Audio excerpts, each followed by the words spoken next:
요즘 대한민국 내에서 최대의 화두가 검찰개혁입니다. 검찰개혁, 사법개혁 모두가 수십 년간 권력의 신여가 되어서는 안 된다. 즉 권력으로부터의 독립, 정치적 중립성 확보, 맞죠? 그렇습니다. 그런데 문재인 대통령과 조국 사태를 겪으면서 법무부에서 또 청와대에서 주도해서 나오는 검찰개혁 안들을 보면 그간의 수사의 효율성을 어느 정도 유지하면서 수십 년간 나름 그때그때 개선해왔던 제도 개선 내용이지 저는 개혁이 아니라고는 전혀 보이지 않던데요.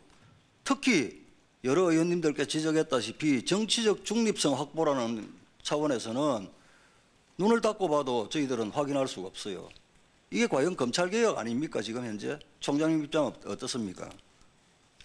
그래서 뭐 저희는 하여튼 아니 총장님 지금 네. 시간이 자꾸 가니까 네. 그러니까 아까 저 의원님들 뒤에 말씀 지금 현재 정치적 중립과 관련해서 네네 법무부 아니든 대검 아니든 네. 그런 내용이 있습니까? 없지 지금은 않습니까? 아무래도 그 뭐 민주적 통제라는 쪽에 방점이 더 찍혀 있는 것으로 보여집니다. 네. 그러니까 정치적 중립이란 그런 내용은 없지 않습니까? 그 자꾸 말씀을 돌리시고 그렇습니까? 총장님께서 말씀하신 대로 지금 검찰개혁 아까 말씀하신 게 이제 정치적 중립 이거 외에 검찰의 과도한 권한에 대해서 검찰개혁의 목소리가 나온다. 네. 이런 취지로 말씀하셨죠. 네네. 이제 과도한 권한과 관련해서는 지금 검경수사권 조정이라는 이름하에 형사소송법하고 검찰청법 개정안이 지금 나와 있죠. 예. 그런데 이 문재인 대통령, 조국, 저는 이분들이 아무리 다급하고 하지만 이해가 잘 안 돼요. 총장님 제가 말씀을 한번 드려볼게요. 제가 무지해서 이해를 못하는 건지 자 이런 거예요. 이번에 조국 전 민정수석이 장관 사퇴하기 몇 시간 전에 발표했던 검찰개혁안 중에서 가장 헤드라인에 올라와 있던 게 특수부 폐지죠. 폐지 또는 축소죠. 네. 그렇죠. 그런데 그렇게 자기가 전도사인 양 개혁법안으로 내놓은 검찰청법을 보면요. 반부패범죄, 경제범죄, 공직자범죄, 방위사업범죄 등 주요범죄 이걸 검찰에서 직접 수사를 할 수 있도록 해놨거든요. 그죠? 네. 지금까지 이걸 수사해왔던 부서가 어디죠? 특수부와 뭐 조세범죄부 이런 데입니다. 그러니까요. 자기들이 개혁법안이라고 내어놓으면서 이것은 검찰에서 수사 개시를 할 수 있다고 한 범죄를 하는 특수부를 폐지하는 게요. 이게 총장님 앞뒤가 맞나요? 네? 그러니까 자기들이 개혁법안이라고 내놓은 검찰청법대로 하면은 특수부 폐지하고 나면 이건 어디서 하죠? 이제 직접 수사를 많이 줄인다는 차원에서 아니 총장님. 네네. 그러니까 지금 서초동 집회에 지금 주눅이 들었다는 말씀을 듣죠. 부패범죄, 경제범죄, 공직자범죄 네. 자기들이 개혁적이라고 해가지고 검찰에서 수사 개시하게끔 남겨놓는 이 범죄를 지금까지 특수부에서 해왔단 말이에요. 네네. 그러면 특수부 없애고 나면 이걸 어디서 해야 되냐고요. 이제 뭐 다른 부서에서 해야 되겠죠. 특수부라는 것은 인적, 물적 시스템이 갖춰져 있고 수십 년간 수사 기법이라든지 이런 노하우가 있기 때문에 그간 바빠서 또 여러 사정에 의해서 형사부에서 못했던 사건들을 해온 거 아닙니까? 네. 그걸 사실상 유명무실화 시키고 형해화 시켜 놓은 상태에서는 폐지하고 나면은 그간의 인적, 물적 시스템들이 다 와야 되는 거 아니에요. 그럼 다른데 어디서 하냐고요. 뭐 효율은 좀 떨어지더라도 총장님 됐습니다. 검찰이 꼭 해야 되면 뭐 형사부에서 할 수밖에 없습니다. 예. 총장님 됐습니다. 자, 과도한 권한을 분산하는 것이 검찰개혁이다.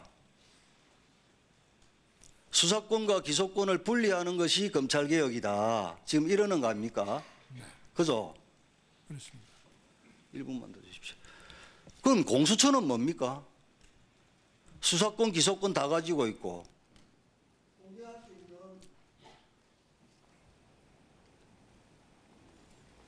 뭐하노? 안 올라오잖아 이게.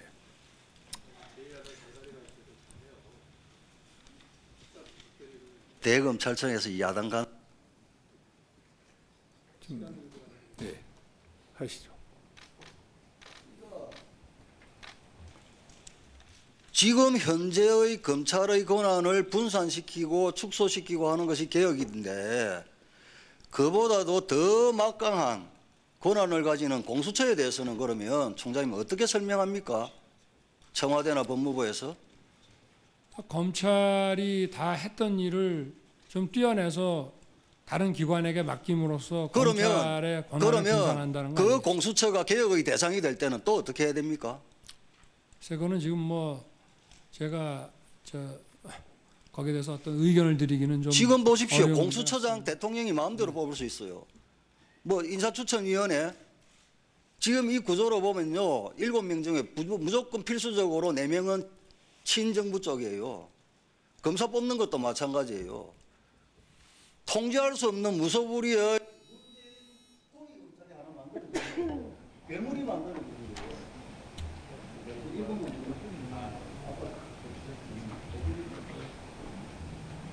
저희들은요, 저희들이 여당일 때도 물론 공수처 같은 기구를 가지고 싶은 마음도 있었겠죠. 그렇지만 한국당이 여당일 때도 공수처는 반대를 했어요. 왜냐? 지금 검찰만으로도 엄청난 예산과 이런 것이 투입이 되고 있고 나름대로 필요한 부분에 개혁을 하고 하면 검찰권이 정치적 중립성만 확보가 된다면 국민으로부터 사랑받는 수사기관이 될 것이다. 그리고 언젠가 있을 수 있는 검경 수사권 조정을 통해서도 권한이 어느 정도 분산될 것이다. 그래서 저희들은 여당일 때도 반대를 했어요. 공수처는. 이거는요. 문재인의 홍위검찰 탄생이에요. 괴물입니다. 뭐 저희 검찰은 전임 총장님 시절부터 어떤 부패 대응 역량이 강화된다면은 새로운 부패 그 대처 기구의 설치에 대해서 반대하지 않는다는 그런 입장을 가지고 있습니다. 네. 그 제도를 만드는 과정에서 좀 문제가 될 수 있는 부분들은 좀 잘 다듬어지지 않겠나 하는 것이 또 기대이고요. 네. 아니 총장 제가 아는 총장님과 전혀 총장님 생각이 다른 말씀을 하시는 것 같아요. 저희 공수처에 관해서는 저희가 늘 일관된 입장을 가져왔습니다. 네.